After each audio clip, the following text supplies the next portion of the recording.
What is up, you guys? It's Commentary and FC coming, or the Unseen One here, back at it again with another commentary for you guys over here on Carnage Chain's channel, or my boy Chain. If you guys don't know him already, he's an absolute tank. If this is your first time seeing one of his videos, he usually does his own commentaries now, but he doesn't have enough time to do this one, so he asked me to do it for this amazing SEPTA KEM strike.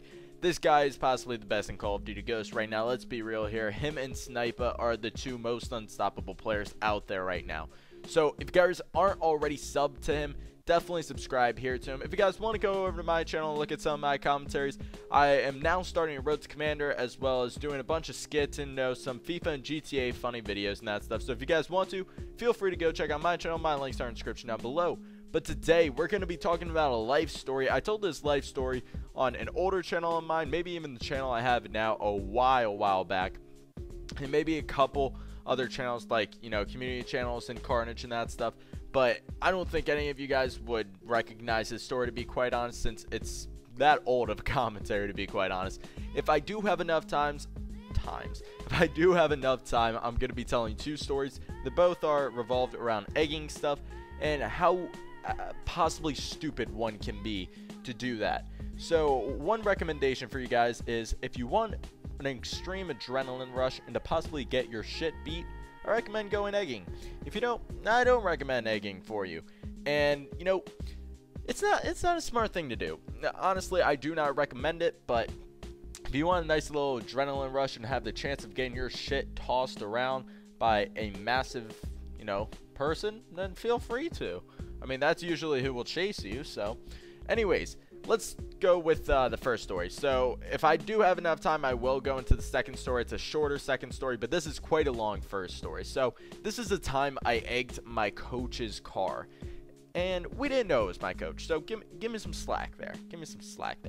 So me and about 3 other of my friends, it was myself, my friend, I'm not going to say their actual names, so I'll give them names: Bob, Joe, and Johnny. So us 4 decide, yo, let's go egging tonight, let's have some fun. Knowing us, we're idiots, and we put up a picture on one of our friends' Instagram.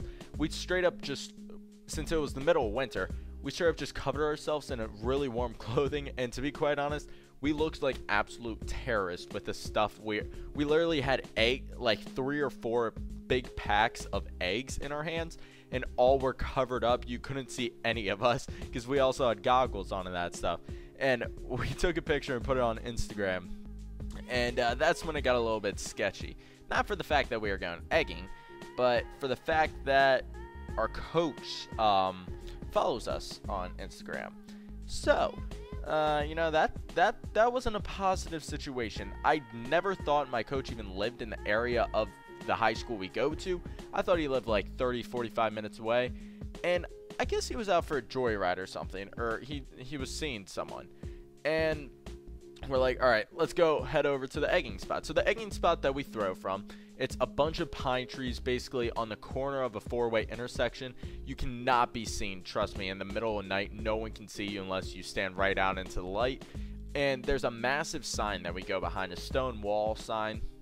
So we decide, let's go right there instead of going across the street, which is another, you know, pretty decent egging spot, which is basically the same thing, just a different angle. So we decide, all right, let's set up here, you know, let's throw a couple at first, and then we'll start going like 3 or 4 at a time at a car, like us 3. So, you know, one person throws one, we hit it.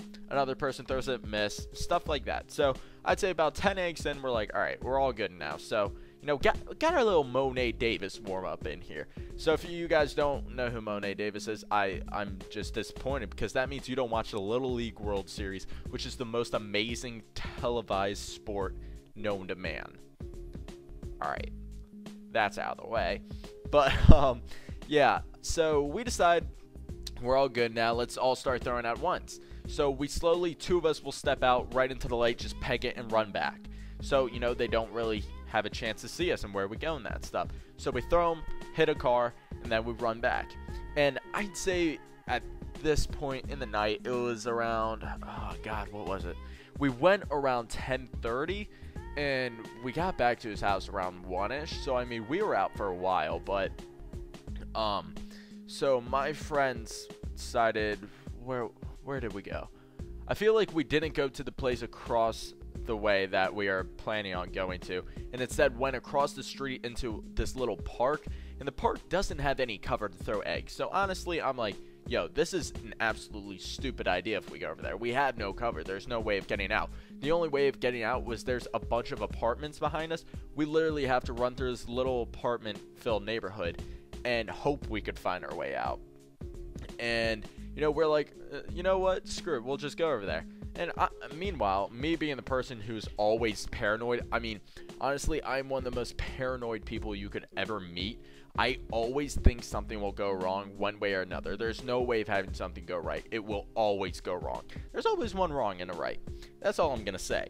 That's how I think. Like, honestly, if I rode a roller coaster, which I don't because I think I'm going to fall out. You know, you hear those tragic, crazy stories. Person gets flown out. The kid who got his damn head kicked off on a roller coaster. If you didn't hear that, you can Google that. Some kid a few years back got his head kicked off because his hat flew into some roller coaster thing, and he jumped over the fence, grabbed it, and shit, his head's knocked off. So, you know, I don't really agree with roller coasters as well as other things that involve heights. So, my friends, you know, were thinking, let's go across. So then I was like, all right, fine. I'm not going to be stuck here alone, just sitting in the damn cold board. So I was like, fuck it, I'll just go. And honestly, if you guys ever get that feeling of nervousness where it feels like butterflies are in your stomach, that's all I had, because I just knew something was going to go wrong. So I was like, all right, boys, let's be a little bit more careful here. You know, we're in dangerous territory. We're in a bad spot. You know, we don't have cover in that stuff. So we hid behind, like, slides and whatnot, and we started throwing the eggs. And we started hitting cars. They slowed down, but they couldn't see us. So then we see two cops roll by. And, I mean, they came from the direction that the apartments were. So in the four-way intersection, we are on, if you're going north, just say that. It was north, south, east, west, that thing. Say if you're going north, we're in the corner to your right at that light. And then the normal place we go to is the top right. And then we're at the bottom left. So you guys may have no idea what I'm saying, but we're in the bottom left, and we saw these two cars come from that area, the street to the left. So they started rolling down, and it was these two cops. And they're just going pretty slow. So we're like, all right, let's fucking get down, and let's not get fucking, like, you know, harassed by a policeman. You know, because policemen harass you and shit. And they're fucking awful. I fucking hate them. I'm joking. Policemen keep the world safe in some instances. All right, I'm not getting into that dilemma, but so basically we saw these two cops come by, and they did go away. I mean, they're just going really slow. I guess someone reported something, and they just slowly drove around that area for, I'd say, about 10-15 minutes. We're like, all right, it's getting a little bit sketchy. Let's go to the other part where we just were, so we can have, you know, a better escape route right to your house in case, you know, cop comes by or we hit another car and someone decides to chase us. So we start throwing again, and I'd say at this point it was around 12. So we start, you know, walking down to the throwing place, like walking across the street and going onto the sidewalk so we can get around. So when we get around the sidewalk, we start throwing. I'd say about 10-20 minutes in. I'm sorry if you hear my dogs barking. You probably don't, but oh my god. But we start throwing. We're about 10 minutes into it, and we finally, you know, get into the swing of things, throwing over and over and over. And once again, 10-20 minutes, maybe even 30 minutes in, right when it's around, I'd say 11:45 to midnight, we hit our coach. We didn't realize it. We know what his car is. He drives a Charger, a black Charger. If you guys don't know what a Dodge Charger is, it's like one of the newer cop cars, I guess you could say, in the U.S. But we saw that Dodge Charger. You know, it's a common car where I live. So, you know, we hit it, and we didn't think much of it. We see this motherfucker slam on his fucking brakes and put it in reverse. And I am not lying a single word. He literally slammed that shit in reverse. I am not sizing a single thing. This dude went from 0 to about 40 going reverse in like 3 seconds, and we literally shit ourselves. We started booking our asses, and I mean booking.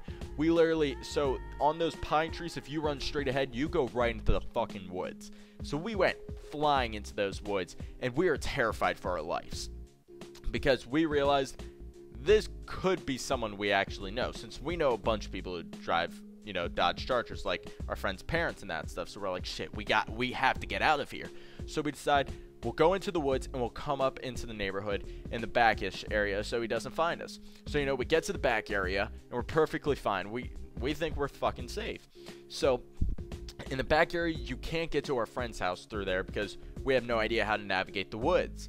So we had to go around out of this cul-de-sac and go on to not the main street, but like the main street in the neighborhood, I guess you could say, so we can, you know, run down the sidewalk under like this tunnel thing. It's God, what's the thing called that holds water? It's not a water tunnel, it's a water drain kind of thing. It's like one of those things that's under, you know, a little bridge. So it's not under God, I can't explain it, I'm stupid. But there's this little tunnel area, and we decide, all right, we'll run under there as soon as we get onto the sidewalk. It's like literally a 100-yard sprint. We could sprint our asses there, go through the tunnel, and we'll be right to your house, you know, at the back door. So we start running for this tunnel, and all of a sudden, we see this car come fucking flying. And all of a sudden, he sees 4 people, slams on his fucking brakes. I mean, slams. And we literally, he's put down his window and, you know, yells at us to come there. So we're like, oh shit, what do we do? Do we fucking run, or do we fucking, you know, go to the car and hope we can get away with it? And our friends were like, all right, we're getting away with this shit. So we walk up to the car, we're like, yes, what's the problem with that stuff? Start talking like we're perfect fucking angels. And he's like, I know you guys hit my fucking car. I saw you guys fucking run. And then we saw his face. We're like, oh shit, that's our coach. But he couldn't see our faces. So we literally tried to disguise our voice. I didn't talk, neither did my other friend, and neither did my other friend. We had one person do all the talking. And for this sole reason, he didn't know that one guy. He was the one guy who didn't play lacrosse. He actually plays soccer and baseball, and he's a queer for playing baseball. You know, that's my own opinion. But we're like, all right, we got to get out of this situation. So we had him talk, and our coach said, all right, you know what? I'll be right back. If you guys move like a single inch, I'm going to find you kids. And we're like, all right, I bet you will.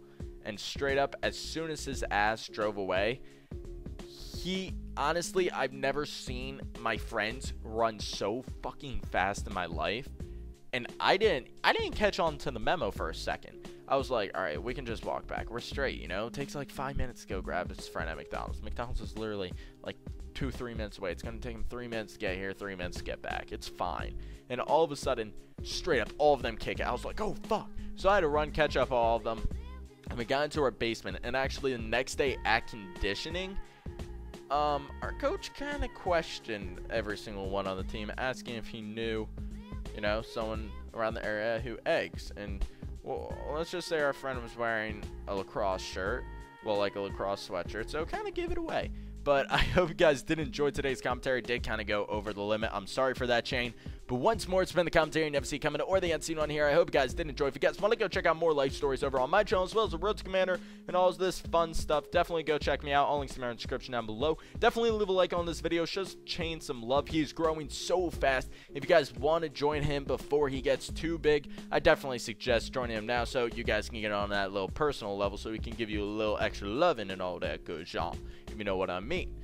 I don't know what I'm saying, but it's been the unseen one, or the commentary you never see coming. I'll catch you guys later. Peace.